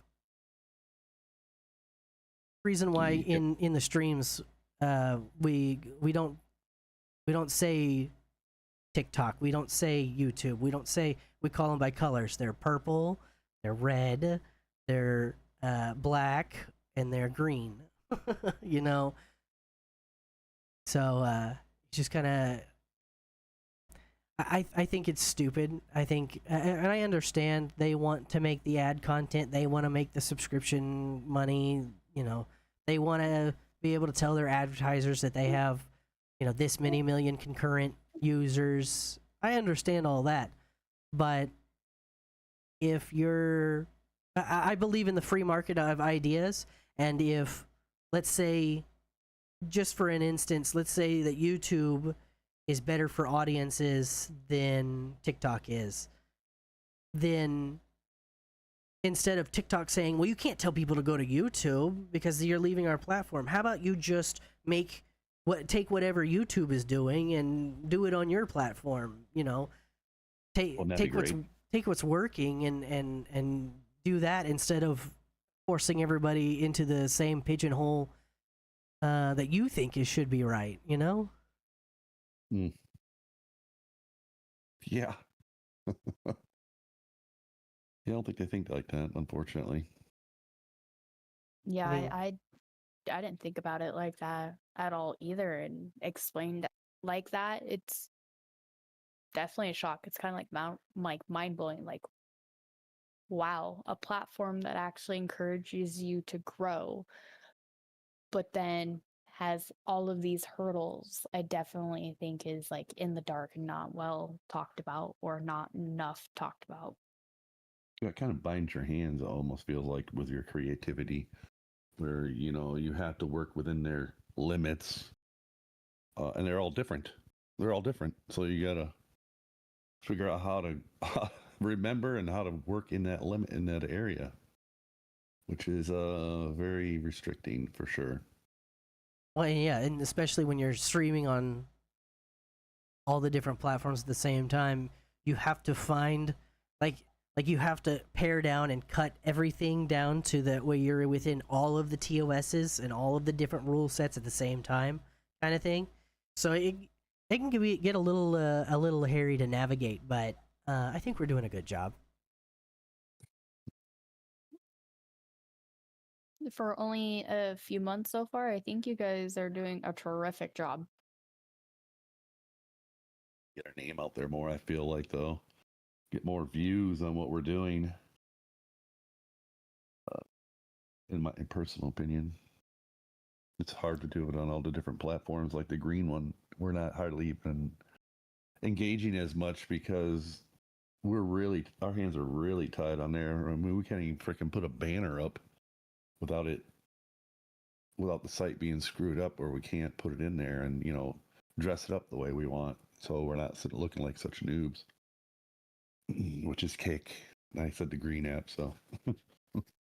Yeah. Well, and that's one of those things that um, there are a bunch of big streamers who are doing phenomenally well over on Kick. Yeah, but they already had a following before But they had a there. following before. Yeah, that's the A large problem. following. Yeah. And the only Yeah. people on Kick who have at least that I've seen, and maybe this is just me being ignorant to Kick because I'm not a regular on the website.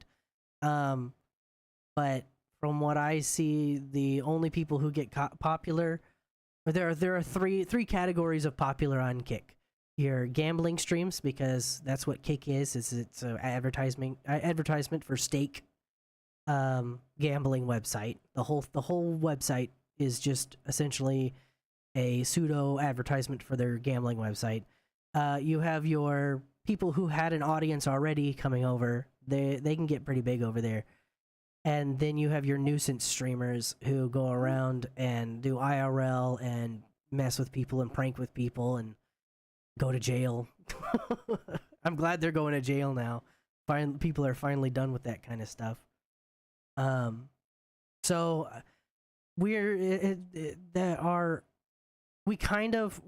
it's not that we don't pay attention to them, because that we have their chats. Like their chats are open and integrated into our system. So if someone says something over there, we're gonna engage with them.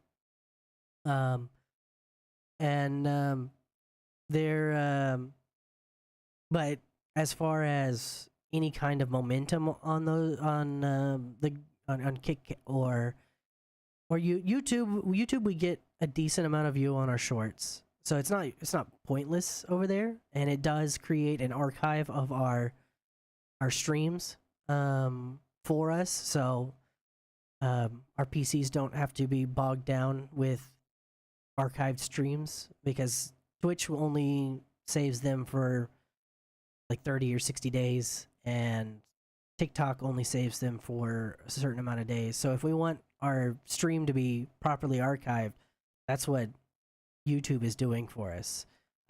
Plus, it allows people who, you know, just find us today and they're like, oh, I want more content from these guys. They can see every stream that we've ever done, you know, all the way back to the beginning. So that's very helpful.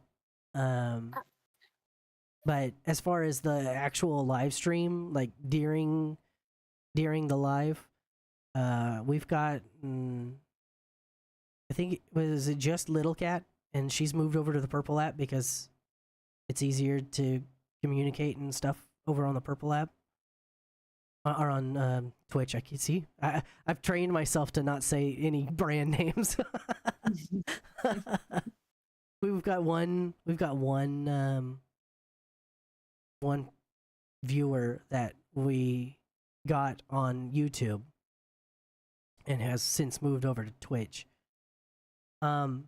Dyson, by the way, yesterday during stream, you were talking about um, TikTok's brand new rules about dancing and singing effective today. Um, and it's not all hullabaloo. In fact, effective to at midnight. effective today, performing, streaming, or playing music during a live is strictly prohibited. That means no DJs, no live singing, no dancing, no AI generated tracks can be played on lives. And as far as they have new rules on videos, you can only use music that TikTok adds. You can't have your own. You can't listen to something off the radio or off of your own Spotify. It has to be something that is in TikTok's sound library for you to use it. Otherwise, you'll get a strike. Well, that's probably going to limit some people then, because I'm sure there's people out there that's their content. What are Right. what are they supposed to do now? I guess they'll have to make it into a video, I guess. Yeah, How new is that? that is as of today, as of midnight this morning. Wow, really? Yeah. I all over TikTok. That is, I nonstop see that. I think there's like three good handful creators that always have like 130 to 200 people in the room. That's where I typically like get most of like my follower accounts because they're always popping with people, and there's always music on. They're either always singing to that music. They're all like it is just constantly, or they'll do like the speed rounds. It's music, music, music, music, music. So if that's definitely something they're going to implement, it's actually going to be actually kind of more curious to see how these content creators adjust their life and do something differently. Because I mean, I've been in there long enough that they have like mentioned how long they've been doing it, and to be honest, they have not been doing it that long. They're just doing really well. So it would definitely, it's gonna be really curious to actually watch them and see how they handle that. Yeah, I further. think they get like 4 strikes or something, and you're out, basically. Yeah, From what I hear. furthermore, I don't know that for sure.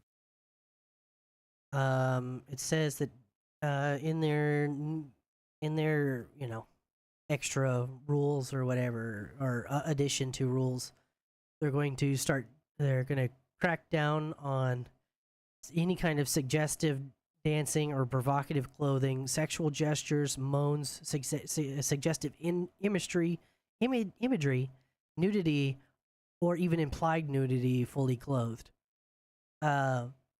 So Well, there goes the 8. like, I don't want to say that they're There goes the hamstring, OF people. right? Well, and there's a lot of children on the app, so Mhm. I don't. I mean, I think I've said before. I've had plenty of hoo-haws and schlongs on my FYP, just randomly like, why is this here? why Yeah. did I just see that? Like, I've never typed in hoo-ha or schlong into the search bar. What are you doing, algorithm?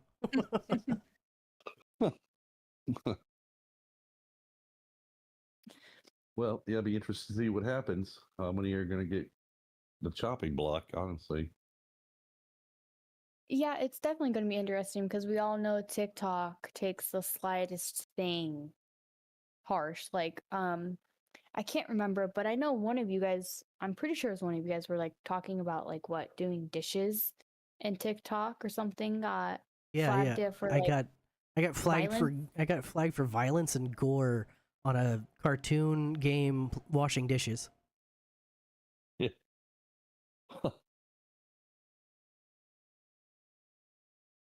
That's It's crazy. crazy. But that's somebody reporting it that way, right?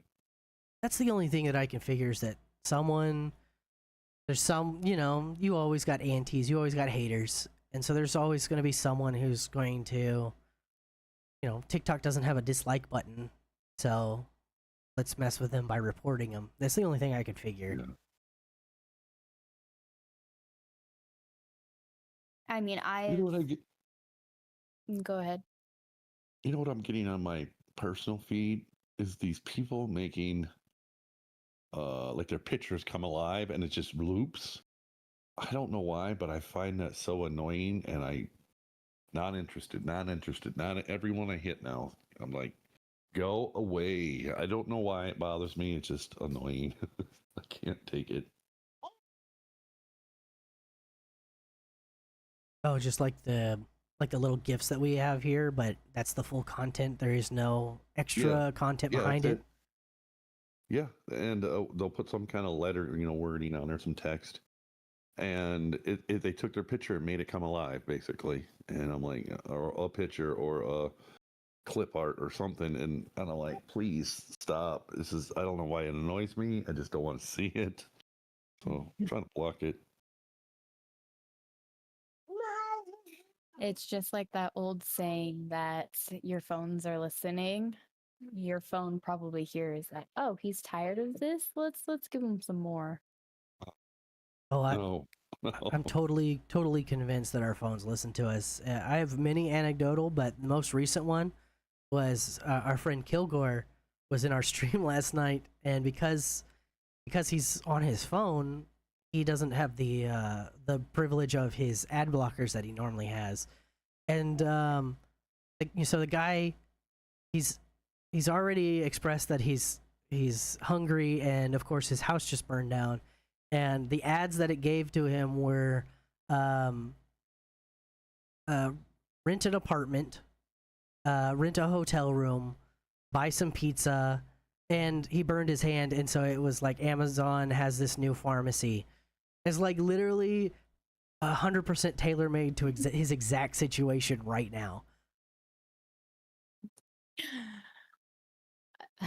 It's funny. I just actually went on Amazon the other day because my daughter is obsessed with her brother's bike, but obviously she's too little to ride it, and she just has one of those small balance bikes. So we were going to get her a bike for her birthday.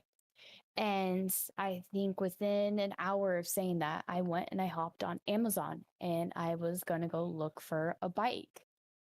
Just get an idea of like what I wanted to look at. And on the home screen and everything, like it gives you like suggested, and then it gives you like a category for each part of like your home and everything. So like you can easily find it.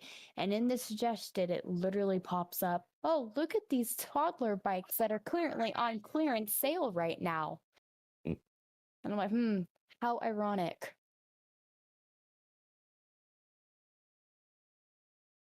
I had a friend who he was like, it doesn't work, they doesn't actually listen to it. I was like, well, do you have a dog? And he goes, no. All right, have you ever looked into getting a dog? No, I hate dogs. All right, put your phone down and just start talking about needing dog food. And then like 20 minutes later, he was on Facebook and he had 3 ads for dog food.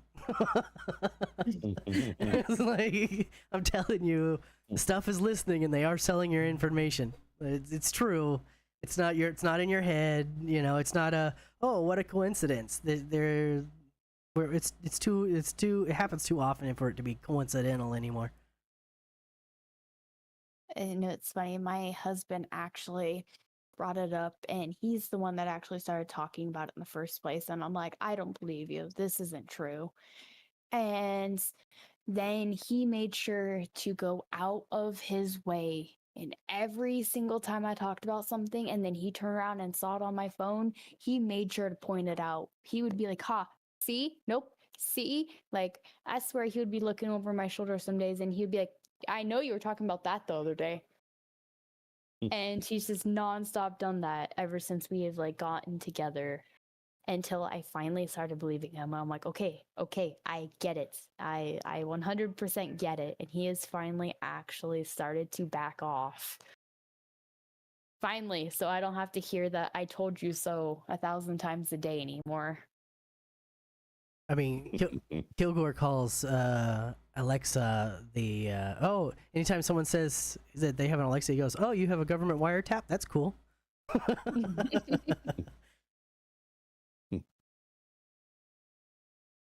I have I'm not saying he's crazy because he's pretty much right. I mean, let's be honest, it's probably right. And there's actually been court cases where they have subpoenaed um ring doorbells and Alexas, things that you're supposed to be your own private recordings, and they'll just get right up and they're like, yeah, we have that information. We have exactly everything that they said in that room. We have everything that happened on there. Like, there was actually this crazy story where there was a drug house or something across the street from this guy who had a ring doorbell, and the cops came up to they saw that he had a ring doorbell, and they're like, hey, can we use some of that? Can we have that footage between here and here? If you have any footage from there, to so that way we can have records of people going in and out of that house. And at first he was like, sure, let me get it for you. But then they wanted more, and then they wanted more, and he was like, this isn't. I'm not your surveillance camera. And so instead of subpoenaing him for that information and requesting it from him legally, they went straight to Ring, and Ring was like, here's access to everything, including their in-house, their cameras in their living room and their cameras in their bedrooms. And all of a sudden the cops were investigating them, because why wouldn't he give us information about this drug house across the street? He like literally got roped into a drug investigation after helping them out, but he didn't help them out enough. And so it was a wild story. And it was all, that's why I have a Ring doorbell. Or my mom, I set up a ring doorbell for my mom. Just so that way, she has a recording, as we've had people stealing packages and stuff like that. Or you'll have Door Dashers who will come up, put the food, take the picture, and then take the food. We've had that a couple of times, and then DoorDash is like, "Oh, that didn't happen. I have video proof. If you wanna take this to court, we can take this to court. But I guarantee you, I'm gonna win this one." And they're like, "Oh yeah, well here's your $40 back." Yeah, that's what I asked for. I'm not asking for a lot. I'm asking for the stuff that I didn't pay for, the money back, or the stuff that I didn't get. I want the money back. But I think we're right on the edge, and if it's not properly regulated, and the government isn't properly mandated to do the right thing here soon, some sort of digital surveillance bill of rights kind of thing, I think we're headed for a dystopian future on that front. You said you had or got a Ring camera. So like I have a friend that has one as well, and I was like, oh, I'm just gonna surprise her one day, and I'm gonna bring her coffee. Well, I brought her coffee, and I waved it in front of the camera, and I set it down, and I'm like, well, I haven't heard anything from her, so I texted her. I'm like, well, have you checked your camera lately? And she's like, no, sorry, it only records if you push the button. Well, yeah, you can. So you can set it up in several different ways. I assume she has it just as the doorbell camera. You push the button, and it takes a little bit before they rang the doorbell, and then any conversation or movement up until they leave or go inside. Until it stops seeing movement, and then it stops the recording. The way I set up my mom's doorbell is that there is you put a region on where the camera can see, and it says if there is any motion in this region, start recording. And so if anybody walks into the front yard or the driveway, it'll start recording. We have it so it doesn't record the street, so that way we don't get 100 videos of just cars driving by. But essentially, if anybody crosses the property line, it starts recording.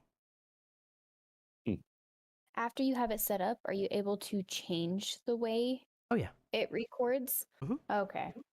I'll have to bring it up to her and see if she can do that, because I know she was talking about it one day and she's like, oh yeah, I wish it did that. And I'm like, well, to be honest, I don't know why it isn't, because like if you're going to get a Ring doorbell and you're going to spend the money on that, especially you want to be a good quality, you might as well use it for its full advantages. Like that's the way I see Right. it. Like if I'm going to take my money and I'm going to invest it in something that I really want, I'm going to make sure it's a good quality, because that quality is going to determine how long it lasts and if it's even worth buying in the first place.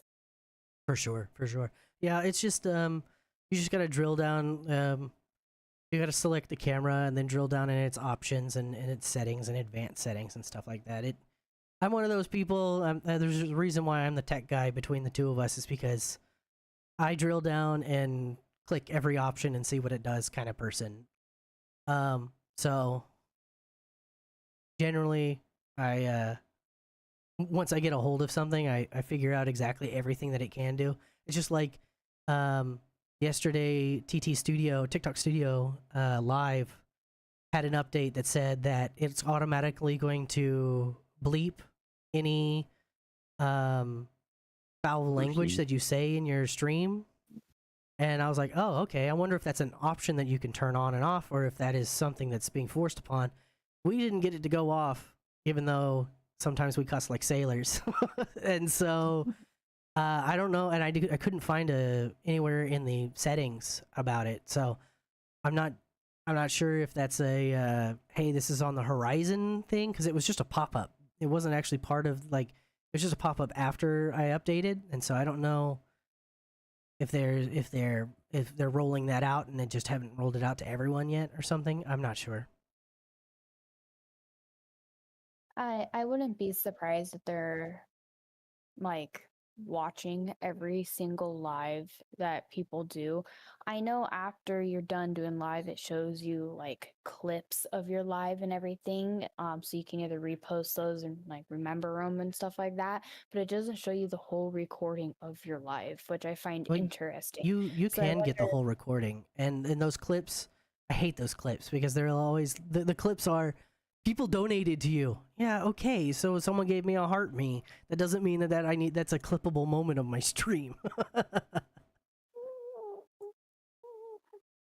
I mean, yeah, I've had one of those moments and I posted it. But it was literally just to help him out and everything, because he was really engaging in my stream, and I'm like, well, I appreciate that. I want to like show my appreciation back, Right. because I mean, like a lot of like I feel like creators will be like, I appreciate it, I appreciate it, I appreciate it, but then I'm like, I feel like you're just saying that now at this point, and you don't mean it, because like how many gifts do you get every live, like how much like money do you make, like some of those smaller creators, like for instance like me in our financial situation, I'm grateful for every penny, and I know by sometimes just saying it people aren't going to believe you.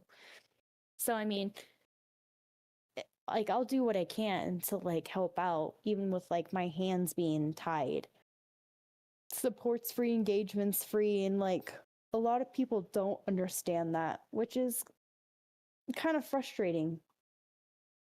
Yeah, and I get that, but then again, your streams to our streams are two different animals. You know, you're a face to face talking to chat kind of stream where we're talking to chat, but we're also playing a game. So where I would consider a clippable clip is a hilarious moment and not just someone gave me a heart me, kind of thing. It's not that I don't appreciate the heart me. I appreciate every piece of engagement, and I make sure to quote unquote make a fuss about it because it's a big deal. Like, someone decided to give me their hard-earned money. I'm gonna be appreciative about it, no matter what it is. But as far as how that is a clippable moment that I can share on YouTube or other places, it doesn't really translate. No, like, nobody on YouTube is going to care about me getting a heart me on TikTok. Oh no, I definitely get it. And I definitely love hearing the different perspective and the different sides of TikTok and everything like that. Like it's honestly really nice to like understand and everything like that. So I definitely appreciate you sharing your perspective. I changed one of my sounds for whenever somebody gives me a gift in TikTok. Missy figured it out because every time it does it, freaks me out because I'm not used to hearing that sound. So then she started popping in and out of my stream and trolling me with it. I'm like, damn it. It scared me again. He's just every once in a while has this some dude. What is the sound? I can't remember, but it's just some dude yelling something, and he goes. I think he yells exactly the same thing as like, "What the hell?" or "What the hell?" Like you hear it double because he's actually startled by it. Every time. I don't know how to turn it on to hear it. I don't remember it.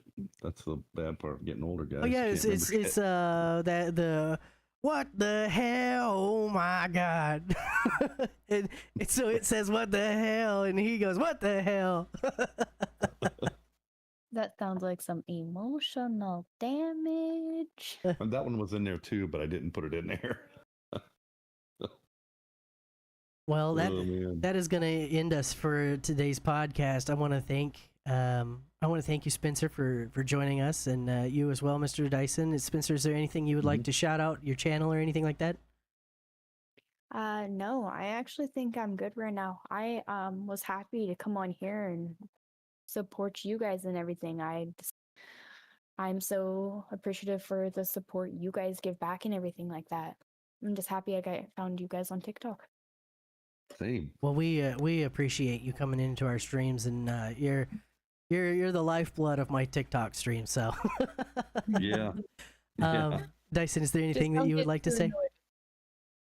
No, I'd like to thank everyone that's listening and who stopped by our streams and show support. I really appreciate you all, and hope to see you more. Yeah, just click on the links in the descriptions. It should be in the podcast description, our link tree. And in case you're out there and you're one of those people who don't understand a link tree is just a bunch of places where you have all of our links to all of our different content. So don't be afraid of them. It's not a virus. It's just a link to the rest of our content. And